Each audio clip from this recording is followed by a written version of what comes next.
102.5 FM, KXSFLP San Francisco, and KXSF.FM. You're tuned into Spark, informing minds, inspiring ideas, igniting innovation. Let the conversation sink into your soul. This is Kellee Marlowe, host of Spark. Today I'm talking with three entrepreneurs about how they are pivoting during this pandemic. We will be talking about the important elements that are helping them sustain and even growing their business for the longer term. The first entrepreneur is Sharon Zimmerman, who owns a jewelry business that spans online. Thanks for joining me on Spark today, Sharon. Happy to be here. Tell us about your business and what it was like before the pandemic. Sure. I've been a jewelry maker for about 17 years, and the last 9 years I've had my own business as a jewelry designer and light manufacturing of jewelry. And about a year ago, I pivoted my business to start doing more teaching and workshops out of my studio space. It was something I'd wanted to do for a while, and after my last studio mate moved out, I decided to just jump right in and was actually experiencing quite a bit of success teaching jewelry classes to everyone from beginners to intermediate students. And what is it like for you now? It's different. For the last year, I'd also slowed down a lot of my jewelry sales. I wasn't selling to as many stores, so that was already in process. So I don't feel too much of a shift there. I wasn't expecting any orders coming in from stores in the next few months anyway, and that, of course, is still not happening. As you know, retail is taking a pretty big hit right now. But the big way that it's impacted my business is that I'm no longer able to do workshops in my studio space. The building that my space is in was deemed non-essential, and so for the time being, I'm not able to host live in-person workshops. That's been the biggest impact. That's been the biggest impact. How are you then pivoting from that? Sure. So one thing that I'm doing is I had switched most of my inventory, my live inventory on my website to being just one-of-a-kind pieces. So those are all available to ship out. I don't have to manufacture anything at the moment, which is good because I don't have the means to manufacture without access to my full studio. But the biggest way that I'm pivoting right now is even starting back at the beginning of this year before coronavirus was impacting us. I had already started putting together a way to do online courses about jewelry. My initial concept had been to do jewelry business classes, but the biggest shift for me right now is that I'm starting to do recordings of jewelry how-to videos, which was not something that I had planned to do, but it turns out it's something people are really hungry for. So I'm trying to meet the moment. And I've been putting together some recordings of some intermediate courses in jewelry, and I'll also be working on some beginner courses in jewelry that a lot of people could follow along with. I find it interesting that usually jewelry is very hands-on, especially the kind that you're doing. And the fact that you can now transfer it to an online experience. And people are hungry for it. And I think also before our interview, you mentioned that the jewelry schools are not teaching. So somebody has to be able to provide information or be able to teach this craft somehow. So can you talk about that? Sure. I felt very deeply since I started doing the workshops that part of what I'm doing is quite vital. Jewelry is an ancient practice. It's been around for centuries. You find jewelry buried in the tombs of emperors and pharaohs. It's been with us for millennia. And I really feel strongly that passing along that knowledge is vital. Like there's so much to be learned just in the process of making jewelry.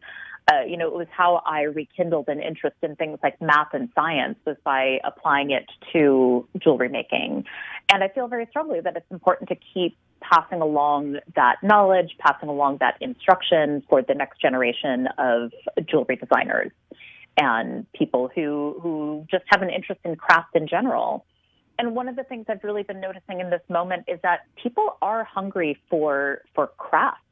You know, they're stuck at home, they're sitting idle in some cases, and they're looking for things to do. And this applies to people within the jewelry industry and just average people sitting at home who have no jewelry experience. You know, there are people who go on to YouTube and just watch how-to videos for things that they might do or might never do. And I'm just finding that moment really interesting, that more than ever, craft is really coming back. So either you can acquire a new skill in craft or you can perfect it further now that you have the time to. Exactly. Yeah. Do you believe that the online experience has changed for your business? Yes. And I've noticed it a lot more just in the last 5 years. The comfort level that people have purchasing a more expensive piece of jewelry online has increased. That comfort level has risen. It's become like an interesting dichotomy, is that like people really want the tactile experience of shopping in person, but they also like shopping from their homes. So in the past, what I had done is I did a lot of in-person shows to help people get to know me, my brand, my jewelry, get to touch and feel and think about it. And then I would always get orders later. So people did still want that in-person experience, but they still ultimately wanted to go home, think about it, and then, you know, hit the button online to shop for it. So that experience had already been in the process of changing. But I think the online instruction, you know, right now, like the possibility to go someplace and learn is just not possible. And I think people are really hungry for knowledge however they can get it, whether it's in person or by video. You had mentioned that you yourself foresee this to be a change that's going to be for the longer term. Mm-hmm. And you see that that's where the opportunity is going to be. Yes. Here in California, we're fairly lucky, you know, and I hesitate using that word lucky, but we've been fortunate to have some really solid leadership right now, and we're crushing the curve, and that's great. But I also think that it means that we're likely to be in quarantine for longer than some other states. And I think it's to our benefit to stay in quarantine for longer. I genuinely do. Every scientific article I've read, every epidemiologist I've listened to, I think we're doing a good thing. But I do think that means that long term, we have to warmly embrace this reality and develop ways of working within it, rather than trying to fight against it or trying to plan for a return to normal. Because the truth is, I don't know that we're going to return to the same normal that we had before. I think regardless of what happens in the next few months, when we reopen, I think we're going to see that it'll be a new normal. And I'd like to start embracing that now. I completely agree with you. So do you then believe that everyone really needs to have that online presence, be able to navigate through that type of interaction for themselves in growing their business? I do. And so I spent a number of years of my life working in retail, working in consumer-facing organizations, and just generally being very good at that in-person relationship. And I do understand that there are any number of retail outlets or businesses that never wanted to go online, that they felt that they themselves were better being just in person, part of the community. And I do absolutely believe that strongly, that in-person presence is important. But I also believe that there are ways of taking that experience and translating it online. Like, I think I see a number of people who are doing the work of creating community within a digital space. And I think it's important to acknowledge that is also a form of community. And if we can adapt to that right now, in this moment where we are prohibited from meeting up in person, I think that's going to carry a lot of businesses through. So if you're a business that was feeling a lot of resistance to entering the digital realm, developing an e-commerce site, now is the time to do that, and to also remind your customers that you exist, remind your consumers that that you are part of their community still too. And I think that's what's going to carry a lot of small businesses through. I, at minimum, stay in touch and grow that community now, because it's going to be vital to your business, right? Yeah. Yeah. I mean, I think that we're going to be existing in this digital space for a while. And I think it's worth it to not ignore your customers. I think it's worth it to remind them that you exist. What platforms are you using to market your business that has made a difference? Gosh, I use a few. Social media-wise, I mostly use Instagram. That's probably my biggest one right now. I have also used Facebook in the past for events. And as my digital and online courses come up, I will definitely be using Facebook more. In the past, I've also used Pinterest and, shockingly, LinkedIn to some extent. I know most small maker businesses don't really leverage LinkedIn that well, and honestly, it's a very hard space to do that in. But if you're doing any business-to-business services, for instance, some of my workshops in the past could be used for corporate team building exercises. So LinkedIn was good for that. At the moment, it is Instagram, my email list, keeping in touch with my individual customers too, just shooting them emails, thanking them for their orders, thanking them for their support, letting them know that I'm available for one-on-one Zoom lessons if they would like that. Just generally staying active across all the platforms. But, my biggest strength as a business owner was always my in-person presence. So it's also spending a lot of time thinking about how I translate that in-person presence to my website. So I also write my blog. One of the things I've been doing lately is highlighting people who are either my vendors or my retailers and letting them know their stories, because I really believe all of our small businesses are so deeply interconnected that we all rise and fall with each other's successes and failures. And I wanted to spend some time highlighting. So a couple of my recent blog posts are highlighting who one of my vendors are, who some of my vendors are, and who some of my retailers are.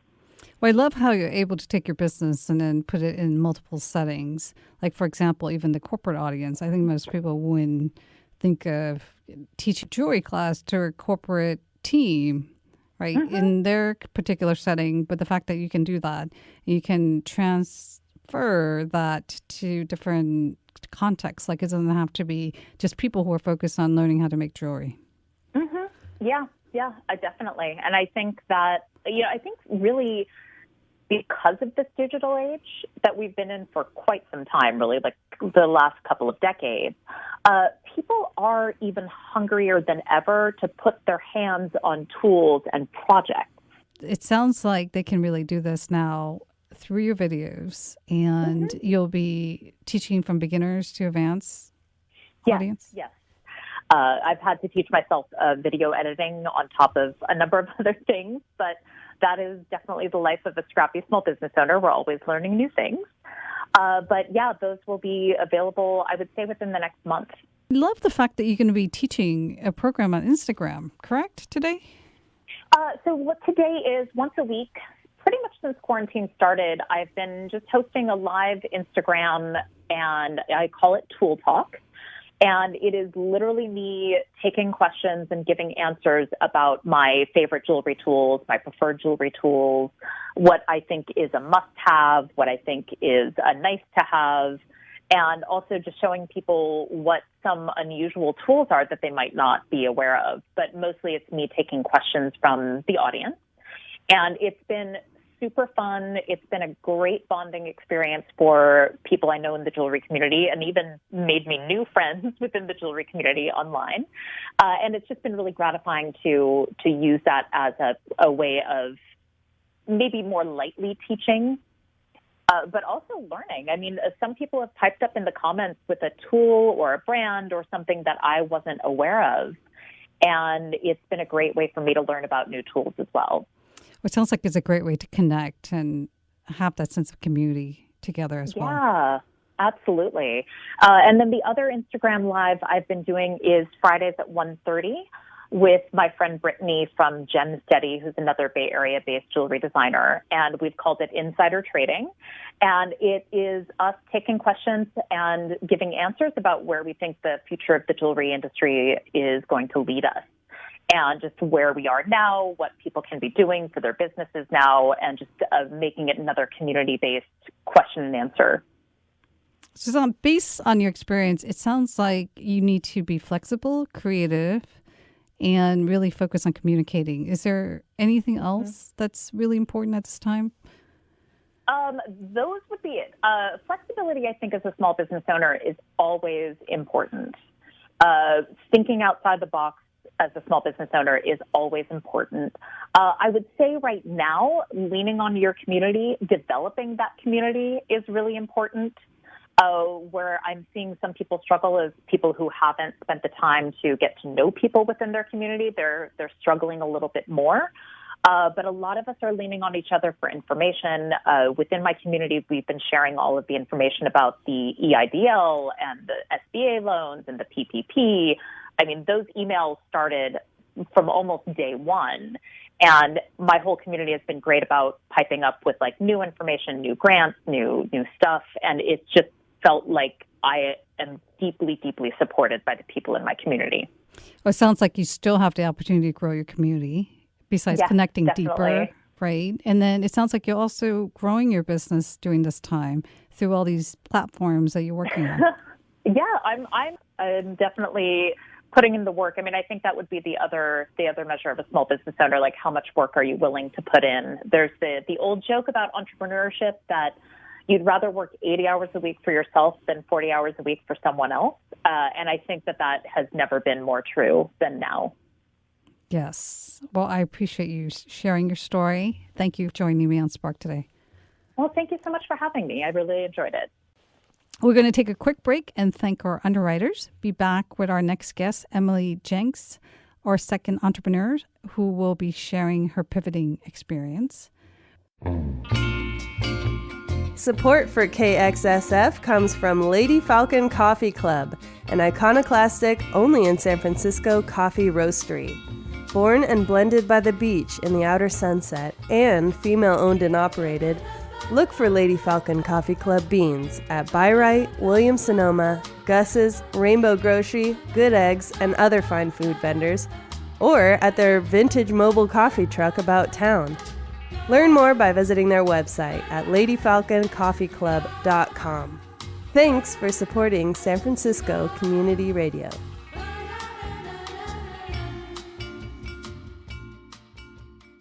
This is KXSF 102.5 FM, streaming worldwide at www.kxsf.fm. And you're tuned in to Spark with Kellee Marlowe, informing minds, inspiring ideas, igniting innovation. Let the conversation sink into your soul. Our second entrepreneur, Emily Jenks, started as an attorney. She pivoted to creating and growing a photography business. That was a 6-figure income for her, and it all came tumbling down during the pandemic. She will share how she is pivoting again in her current business. Thank you for joining me on Spark today, Emily. Thank you for having me. Tell us about your business and what it was like before the pandemic. Yes, so I own a photography business. I was an attorney till last year, but I became full-time photography business owner, and I grew my photography business from 0 to 6 figures in my first year of business. And I was actually doing really well and really excited for the prospect of this year, 2020. I was already on track to like maybe double or triple my income from my slow months. So it was doing really great. I even started a new company, and basically that's the week I started my second photography business is when everything shut down. What is it like for you now? Right now, I gave myself a few days to just kind of dwell and also respond to all the cancellation or rescheduling emails. But I think we're 7 weeks into this, 7 or 8 weeks. I can't keep track anymore, but I've definitely pivoted to more online-based photography and went back to my legal roots a little bit. So you were an attorney, and then you pivoted to becoming a photographer, and you became highly successful as a photographer. Then you were expanding on that. Then the pandemic hit. So then you had to readjust to this new reality, especially when you're refunding so many people who are generating this income for you. And then you had to reset as to what it's going to look like now. Yes. And what does that look like now? Yes. So right now, I am hopeful that all these weddings and photo shoots that I had planned for, hopefully June, but at least for the fall or late summer, are happening, and I will continue to do that.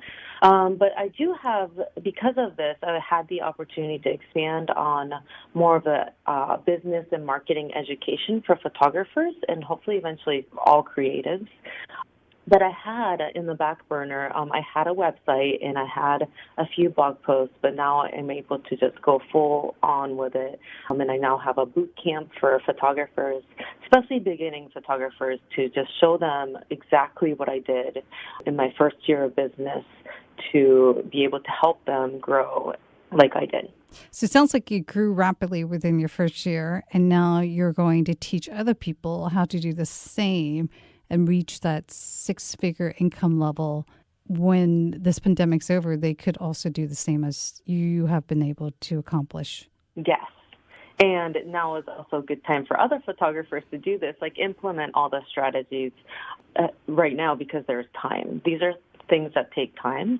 So it's a great time actually for other people to learn and implement them as well. So you're basically saying the pandemic accelerated your focus on making this happen now. Yes. Okay, so now you're creating this online program that will then be accessible by others who want to learn because they've always had a love or they want to pivot to something completely different.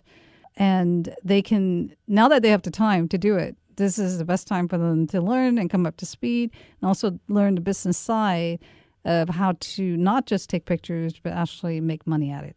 Exactly. But it sounds like you are juggling in different capacities, right?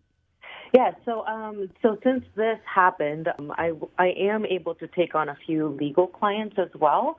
I am trying to still focus on more other creatives, but the clients, funnily enough, is what I've had is from my photography clients. They happen to know that I was also an attorney, so they reached out to me, and they reached out to me because they're like, well, I've been pushing this other business idea off, and now that I have the time, I need your help legally to set up, my business or come up with contracts. So I'm also working with other creatives and smaller business owners now that they have the time. You're going back to your old skill of legal expertise, yes, and you're applying that as well to help mostly, it sounds like, creatives who are asking themselves, okay, how do I structure my business? What do I need to do? Think about legal questions I need to address, maybe filing and so on. So it sounds like you are using all your skill sets. Like, it needs to really work for you now in terms of being both a creative, a business owner, and legal expertise. Yes. And it's really helpful right now because so many people are questioning the validity of their photography contracts. What does it mean? This isn't really necessarily an act of God that, created these. So there's a lot of debate, and it's photography industry and photographer and client contracts are a really big thing right now too. So it sounds like you need to be open to possibilities of what you may have to intersect in terms of your skills and your interests. Like, basically, you might have to be open to using all your skills in other contexts rather than just using the set that you want to be using. Yeah. Sounds like it's working out for you, yes? Yeah, exciting and also challenging, of course, because it is every business, in the beginning, you do have to invest a lot of your time and you do have to do a lot of work up front. It is about spending my time wisely and to see which venture is going to be long lasting. So it's been challenging, but also I do like to learn new things. So I'm taking this time to just put myself out there in all different avenues. But it sounds like your challenge is more that you're wearing multiple hats. You're building this online photography program. You are also going back to your legal expertise and using that as well. And hopefully back to photography. Yeah. Yes. If we can ever go outside again, yes. Oh, I'm sure you will. You just take pictures you just have to be 6 feet away to take pictures, right? So you can use that huge zoom lens so the person can be pretty far from you. And that'll work, right? Not like the hair salons where they have to actually touch you. I know. There you go. So based on your experience, what recommendation would you make for other people who are in the same situation? I think what will work for a lot of people is to find out what they're good at or what they know a lot about, because what they might think is knowledge that most people have might not be true. And there's always a way to teach online or create an online program. Even if it's like a job that you might not want to do forever, once you set it up, it's already set up. The hardest part is setting it up, and now that we have the time, it's probably the best time to do it, because once that you can go back to your normal job, it's already set up. So hopefully, all you have to do is maintain it and use it as a side job, or you never know, it might be your main income. So I think just finding what you know a lot about and just give it a shot to just try to teach online. So what you're saying is that be open, or whatever you were thinking about creating, this is a great time to do it now. You do believe that the online platform is the way to go? Yes. Even so, for example, like other photographers, even if they don't want to teach, there are now FaceTime sessions where I've done a few, and it's a lot of fun actually, because you can still direct your clients through your FaceTime phone and take photos through FaceTime. You can consult them with your styling, and that could be like a service that, you set up now, and it could be something that you can use even if after people can go outside, because now you can take photos of people around the world. You can be with them while they're doing it. They just need to have you on FaceTime. Yeah. So it doesn't have to be teaching. It could be like what you already do, but you can make it online. And it really does give you kind of a bigger freedom to do more in a way. You would say that now is the time to create what you may have in mind, or utilize the skills that you already have, and change the context or the platform of it. It seems like the only way right now to reach people is through online, and figure out what that's going to look like. And there are a lot of different creative ways you can do this. Yes, you said it perfectly. Thank you. Well, thank you for joining me on Spark today, Emily. Yeah, thank you so much for having me. It was fun. Time for a short break. We will return more on pivoting during the pandemic with our third and last entrepreneur, Heather Forrest. Keep real radio alive, people. Live, local, real radio. That's why you're here listening to KXSF, right? On 102.5 FM San Francisco. We give you more of what you want. Music and programming curated by actual human beings who live locally in your neighbourhoods. Plus live music and interviews with local artists and bands. But to stay on the air, KXSF really needs your help. Donate now to KXSF by going online to www.kxsf.fm and clicking on donate. It's 100% tax deductible. Keep real radio alive in San Francisco and donate now, everyone. Thank you so much. This is KXSF 102.5 FM, streaming worldwide at www.kxsf.fm. And you're tuned in to Spark with Kellee Marlowe, informing minds, inspiring ideas, igniting innovation. Let the conversation sink into your soul. Our third and last entrepreneur, Heather Forrest, who went from making $12 per hour in the office is now making closer to a 6-digit income. She will share with us how she's able to achieve this income stream. Thank you for joining me on Spark today. Thank you for having me. So tell us about what you were doing before and what you are doing now. Currently, what I'm doing is I run a Pinterest marketing agency, but I obviously didn't start with that. I went to school for accounting, and prior to the push or the need to make a different sort of income, to take control of my own income, I was working for an accounting firm, and I was just a basic accountant. I was running, and I was reporting to a CPA, and I was making $12 an hour. And it was a very abusive and toxic work environment.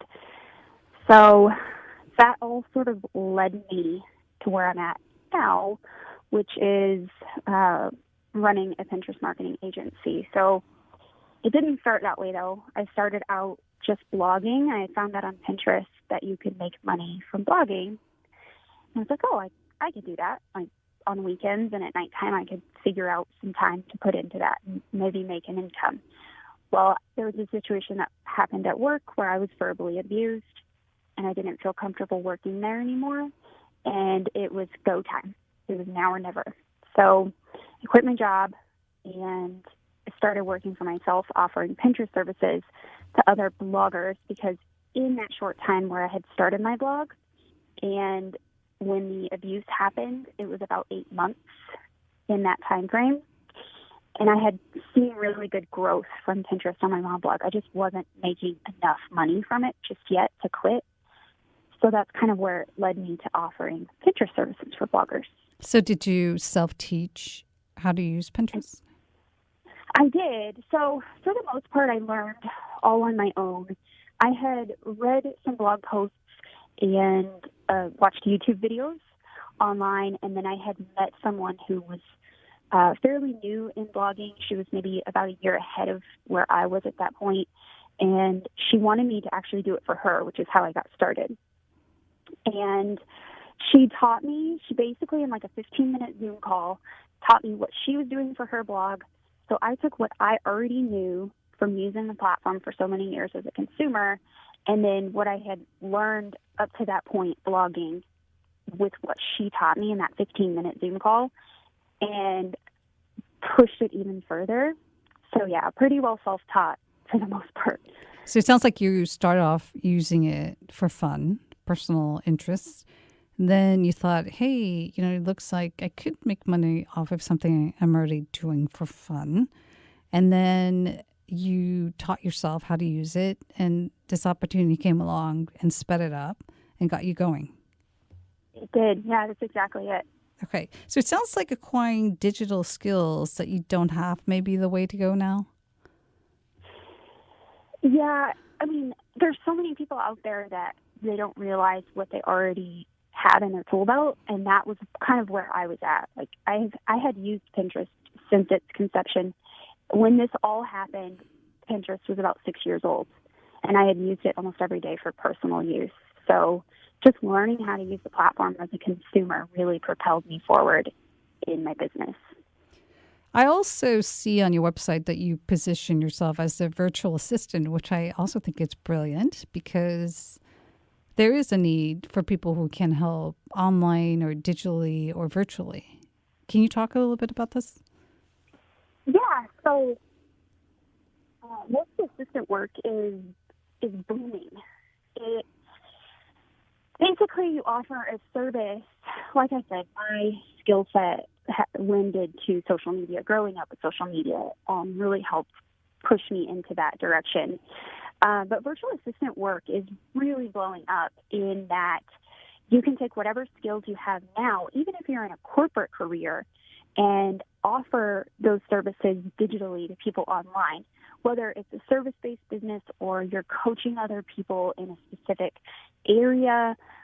It's like virtual assistant is kind of like a big umbrella, and there's so much more underneath that. So basically, it's just the thought process of taking the skills you already possess or taking a course to learn a new skill and then implementing that and offering it and paid. And this is a good time to learn these skills and acquire them. It's a perfect time, and there's so many amazing things out there that you can learn. A lot of virtual assistants start off just with what they already know and build upon that.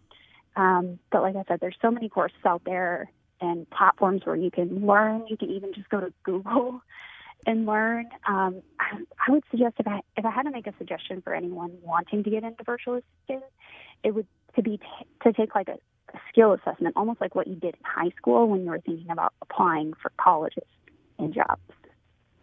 So it sounds like being a virtual assistant allows you the flexibility as well as create your own opportunity, and then you can decide how fast you want to grow, how big you want to grow.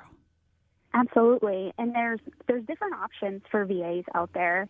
You can work for a company that you don't have to worry about hustling for and finding clients, or you can work for yourself and you can find your own clients. So there's multiple avenues and directions you could take that. And then it just depends on, what your comfort level is for risk and, how you want to set your rates and what you want to get paid. At the end of the day, it's really up to you. So it sounds like you've been able to bring your income to a whole different level now, from $12 an hour to, you have mentioned that you're scaling closer to 6 digits, which is pretty amazing for a virtual digital assistant business, right? It is. And the way that I run my business, and because I went to school for accounting, I run a very lean business.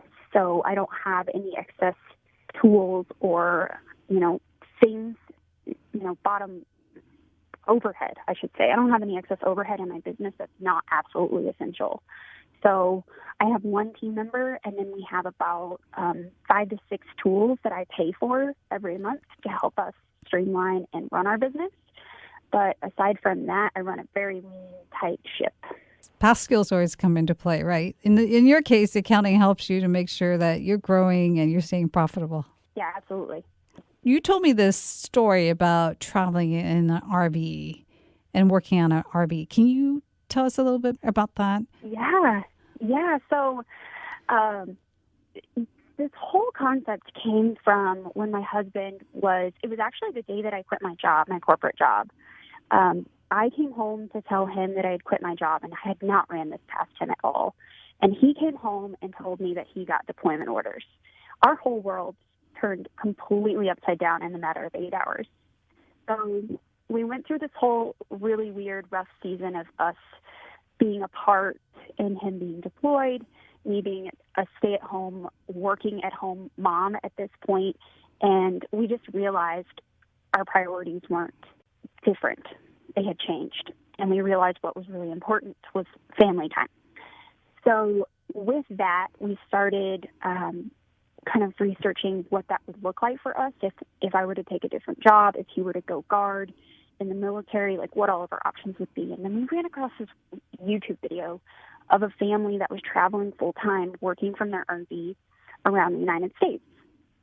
And we're like, well, we could do that. Like, we have good credit. We have an income. My business at this point had scaled to the point that I could, manage all of the finances with just our income, or my income.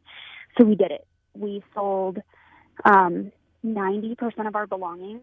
We stored the other 10% at his dad's house, and we bought an RV.